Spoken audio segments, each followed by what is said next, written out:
Hi, kamusta kamo tanan? Ngalan ko si Adrian. Mastoryahanay naman kita parte sa pahamot. Ini nga pahamot tawag siya Blue de Chanel. De parfum baw kanami ginisa nga pahamot simutan kay elegante kag kasupistikado nga nami suksukon adlaw kay pangadlaw ni siya.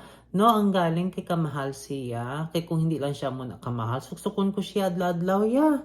Amo na nagaling, no? Kay kung blue nga pahamot, no? Kung asul nga pahamot ang storyahan ta, ini siya, ara gid siya sa babaw. Siya gid ang sa babaw nga kung simutan mo ang asul nga fragrance siya ang dapat simutan mo.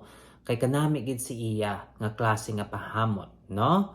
Na kag kung dali-dali ka, kag wala ka kabalo kung anong imong suksokon nga pahamot, ini siya pwede mo suksokon dayon kag gwa ka na kag ay manamian sila kung simutan ka. Kay nga ano ang iya nga mga nota. Okay, for the top, we have grapefruit, lemon, mint, pink pepper, bergamot, kag coriander. Baw ang grapefruit ged kag ang mint kanami sing ilang nga kombinasyon.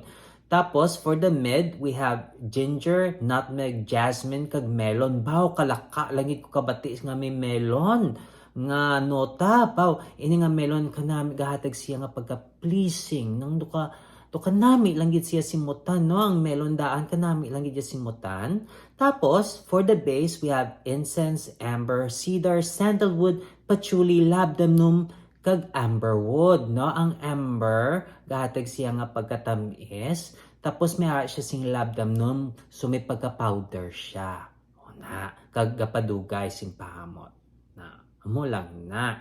No, hindi ni siya madugay gid nga pahamot kinahanglan kung gusto mo manotisyan ka, spray ka duha, tapos duha pa gid na mga 8 kag manotisyahan ka gid ako bisan din ka makadto pang tugnaw, pang init, pang adlaw-adlaw bisan ano nga okasyon namin ni siya. Kung namian ka mo sini nga pahamot, pabalaan nyo lang ko, like and subscribe. Kag kung may mga iban ka mga pahamot nga gusto nyo mabalaan, pabalaan nyo lang ko sa comment section. Sa daso naman, bye-bye!